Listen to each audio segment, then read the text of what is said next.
এরপর আসে অভিষেক বন্দ্যোপাধ্যায়ের খবরে। আগামী 7ই জানুয়ারি অর্থাৎ নতুন বছরের 7 তারিখ কৈলানে অভিষেক বন্দ্যোপাধ্যায়ের সভা রয়েছে এবং সেখানে নতুন বছরে বার্ধক্য ভাতা তিনি তুলে দেবেন। বৃদ্ধ বৃদ্ধাদের কাছে টাকা পৌঁছে দেবেন অভিষেক অনুগামীরা। কেন্দ্রীয় বঞ্চনার অভিযোগে আটকে রয়েছে ভাতার টাকা। এবারে সেই ভাতার টাকাই অভিষেক বন্দ্যোপাধ্যায় তাঁর অনুগামীরা পৌঁছে দেবেন বৃদ্ধ বৃদ্ধাদের কাছে আগামী 7ই জানুয়ারি। সুকান্ত মজুমদার বিজেপি রাজ্য সভাপতি, তিনি সভাপতি কটাক্ষ করেছেন, এ নিয়ে কি বলছেন শোনাবো। তো উনিও একটা জায়গায় কেন দিচ্ছেন, অন্য সব জায়গায় দেওয়া উচিত তো ওনাকে। বার্ধক্য ভাতার তো 1000 টাকা করে এই রাজ্যে দেওয়া হয়। বিজেপি শাসিত রাজ্যগুলোতে খোঁজ নিন, হরিয়ানাতে কত দেওয়া হয়। এই 1000 টাকার 800 টাকা দেয় হচ্ছে কেন্দ্র সরকার, 200 টাকা দেয় হচ্ছে রাজ্য সরকার। তো উনি কি দিচ্ছেন আমরা জানি না, দিলে পরে শুধু ওই একটা জায়গায় দেবেন কেন, গোটা রাজ্যেই দিক। মতুয়া সম্প্রদায়ের একটি অনুষ্ঠান, তা নিয়ে সিএএ প্রচার করতে গিয়ে বাগবিতণ্ডায় জড়িয়ে গেলেন শান্তনু ঠাকুর। মেজাজ হারিয়ে এক ব্যক্তির দিকে তেড়েও গেলেন কেন্দ্রীয় মন্ত্রী। বনগাঁ ট্যাংরার কল্যাণীতে মতুয়াদের অনুষ্ঠানে শান্তনু ঠাকুর দাবি করেন যে লোকসভা নির্বাচনের আগে সিএএ হবেই। অনুষ্ঠানের পরে কয়েকজন তার এই দাবি ঘিরে প্রশ্ন তোলেন। মন্ত্রীর সঙ্গে তর্কে জড়িয়ে পড়েন তারা। কেন্দ্রীয় মন্ত্রীর অভিযোগ, তৃণমূল কর্মীরা তাকে গালিগালাজ করেন, যদিও সেটা মানতে নারাজ বিতণ্ডায় জড়িয়ে পড়া লোকেরা।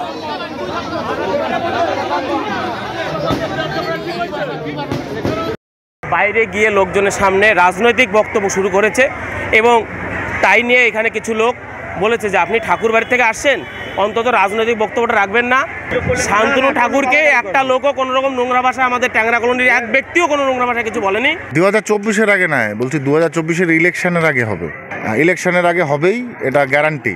আমি এমন কিছু কথা বলেছি যেটা আমাদের সমাজের সঙ্গে ওতপ্রোতভাবে জড়িত এবং সেটা মানুষের চাহিদা। আগামী দিনে আমাদের ভবিষ্যৎ গড়ার মানে মাস্টার কি বলা যেতে পারে সিএ, রাজনৈতিক বক্তব্য নয়, সমাজের চাহিদা হিসেবে বক্তব্য।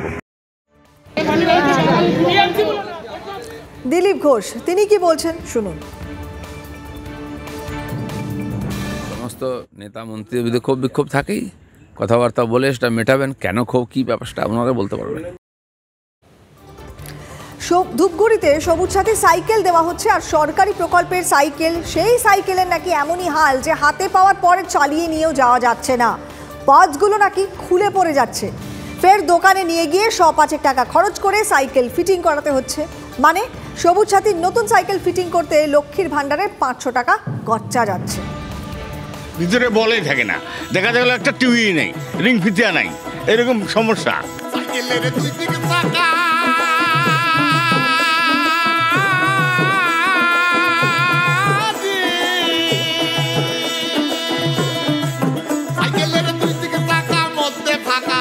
শুধু মাঝখানটাই ফাঁকা নয়, ছাত্রছাত্রীদের সাইকেলে উঁকে দিচ্ছে ফাঁকি। কোনো মতে ফিটিংস করে দেওয়া হচ্ছে সাইকেল, এমন তার ফিটিংস চালিয়ে বাড়ি ফেরাও দায়। এগুলো সাইকেল কোনো রকম সেটিং করে দিছে, হাত দিয়ে মনে করে টাল মেশিনেই তোলে নেই, টালেই ছাড়ে নেই, রিং ফিতা নাই, যার জন্য চাকা খুলতে হচ্ছে, টাল সারতে হচ্ছে। কোনো রকম খালি সাজিয়ে দিয়েছে সাইকেলটা, যে একটা সাইকেল, একটা সাইকেল কিন্তু চড়ার মতো কোনো ক্যাপাসিটি নেই, চালা যাবে না ওই অবস্থা, ঠেলে আনতে হয়। ঠেলা দিয়ে গাড়ি চলে, সাইকেল তো প্যাডেল করলেই এগোয়। সবুজ সাথী সাইকেল পেয়ে খুশি হয়েছিল শিখা, কিন্তু অবুঝ মন, কলির সাইকেলে চড়তে ওর বাবার গচ্চা গেছে 600 টাকা। বাবা টোটোতে করে সাইকেলগুলো নিয়ে গেছে ধূপগুড়িতে ঠিক করতে।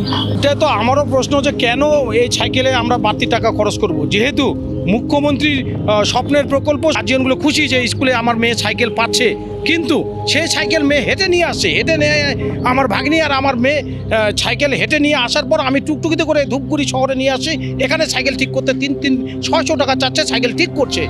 600 টাকার রিপেয়ারিং সঙ্গে টোটো খরচ, গরিবের ঘরে বাড়তি খরচটা ব্যালেন্স শিটে সামাল দেওয়া চাপের। তবে রাজনীতির ব্যালেন্স অলওয়েজ মেনটেন্ড। শুধুমাত্র ঢপের চপ হিসেবে পড়ুয়াদের সাইকেল দিচ্ছেন, আদতে নষ্ট সাইকেল দিচ্ছেন। সাইকেলগুলি নিয়ে আসছেন সাইকেলের ফিচারের দোকানে, মেকারের দোকানে, সেখানে 400, 500, 600 টাকা দিয়ে ওনারা ঠিক করছেন। সাইকেলগুলো নিয়ে যাচ্ছে, কয়েকদিন পরে দেখা গেল প্যাডেলটা খারাপ দেখা দিচ্ছে, কখনো চেনের সমস্যা দেখা দিচ্ছে, তাদেরকে বাইরের থেকে আবার মেকার দিয়ে ঠিক করতে হচ্ছে। এটা গরিব ফ্যামিলির ক্ষেত্রে কিন্তু অসুবিধা হচ্ছে, সেটা আমরা লক্ষ্য করতে পারছি। আপনি ভিডিওর সাথে কথা বলবেন, যাতে অবশ্যই ভিডিওর সাথে কথা বলবো এবং আমি প্রয়োজনীয় ডিএম ম্যাডামের সাথে কথা বলবো। ভিডিও জয়ন্ত রায়ের সঙ্গে যোগাযোগ করেছিল TV9 বাংলা। তিনি ফোন ধরেননি। সাইকেল পেয়েও 500-600 টাকার গচ্ছা বন্ধ হোক চাইছি আমরাও।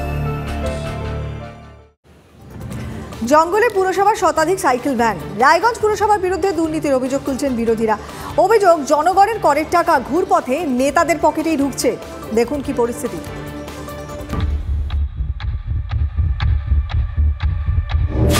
যে গাড়িতে করে শহরের জঞ্জাল আবর্জনা পরিষ্কার করার কথা, সেই গাড়ি এখন পড়ে জঞ্জালের মাঝে। সরকারি সম্পত্তি নষ্ট হচ্ছে, জলে জনতার করের টাকা। আর এই ছবিকে সামনে রেখেই রায়গঞ্জে বিরোধীদের নিশানায় শাসক দল।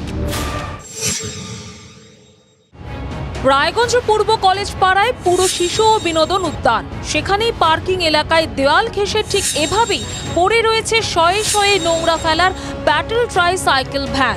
এখনো জং ধরা ভ্যানের হাতলে লেগে রয়েছে প্লাস্টিক। আগাছায় পরিপূর্ণ হয়ে গিয়েছে। বছরের পর বছর এভাবে খোলা আকাশের নিচে থেকে এই ময়লা ফেলার রিক্সা ভ্যানগুলো কিন্তু নষ্ট হয়ে যাচ্ছে। কিন্তু কেন এই অবস্থা? বিরোধী কংগ্রেসের অভিযোগ, এই গাড়িগুলো কেন কেনা হয়েছে? যদি নোংরা জঞ্জাল পরিষ্কার করতে গাড়িগুলো না লাগে, তাহলে বেশি গাড়ি কেন কেনা হয়েছে? কার উদ্দেশ্যে কেনা হয়েছে? গাড়িগুলো কেন চলে আসছে একের পর এক? কোথায় চলে যাচ্ছে? কোন ভবঘরে বাড়ি চলে যাচ্ছে? রহস্য। বছরের পর বছর খোলা আকাশের নিচে থেকে নষ্ট হচ্ছে কয়েকশো ভ্যান। এখানেই দুর্নীতির গন্ধ পাচ্ছে বিরোধী শিবির। কাটমানির যুগ পৌরসভা চলছে, অসৎ উদ্দেশ্যে এই গাড়িগুলো কেনা হয়েছিল এবং নিজেরা ভাগ করে নিয়ে পরিকল্পনা হয়েছিল বলেই আজকে পৌরসভাতে অনেক দূরে পার্কে অজানা জায়গায় রেখে দেওয়া হয়েছিল, যাতে কেউ জানতে না পারে। কারণ পার্কে কেউ আজকাল লোকে যায় না। বিজেপির অভিযোগ, নানা অছিলায় জনতার করের টাকা লুট হচ্ছে। নিকাশি ব্যবস্থার জন্য আর ড্রেনের জন্য তারা টেন্ডার করে কোটি কোটি টাকা। রাস্তার ধুলো ভিজার সাথে সাথে আর রাস্তায় জল জমে যায়। শহরের ফুটপাত মুক্ত করার জন্য ওরা ব্যারিকেডের ব্যবস্থা করেছে, রেলিং লাগিয়েছে। ভালো রাস্তা খুঁড়ে সেখানে মাঝখানে ডিভাইডার লাগিয়েছে। পুরো সরকারি যে টাকা, সেই টাকাটা থেকে তাদেরকে পকেটস্থ করতে হবে, চুরি করতে হবে। শহরকে জঞ্জাল মুক্ত করার জন্য প্রয়োজন আমার 25টা, আমি টেন্ডার করেছি 2500। নষ্ট হচ্ছে, পড়ছে আমার আপনার রায়গঞ্জ পৌরবাসীর ট্যাক্সের টাকায়। একের পর এক দুর্নীতি, বেনিয়মের অভিযোগে কংগ্রেস বিজেপির নিশানায় রায়গঞ্জ পুরসভা। পুরসভা কিন্তু দাবি করছে রাজ্য পুর ও নগর উন্নয়ন দপ্তরের নির্দেশেই এখানে ভ্যান রিক্সাগুলো রাখা হয়েছিল। পৌর নগর উন্নয়ন দপ্তর থেকে কিছুদিন আগেই, অর্থাৎ সেপ্টেম্বর মাসেই বলা হয়েছিল যে এখান থেকে আপনি 75টা ভ্যান শিলিগুড়ি কর্পোরেশনকে দিয়ে দিন। আমরা দিয়েছি। সরকারি সম্পত্তি আমরা রক্ষণাবেক্ষণ করছি। আমরা বিশেষ বিশেষ সময় যখন বৃষ্টি আসে তখন আমরা ঢেকে দিই পলিথিন দিয়ে। পলিথিনে না থাকার জন্যই ওনাদের ধ্যান ধারণা নেই বলে অবান্তর অবাস্তব কথাবার্তাগুলো তুলে ধরছেন আপনাদের সামনে। বিরোধীরা অভিযোগ করছে শাসক দল পাল্টা জবাব দিচ্ছে, আর নষ্ট হচ্ছে আম জনতার টাকা। উত্তর দিনাজপুর থেকে রূপক ঘোষ, TV9 বাংলা।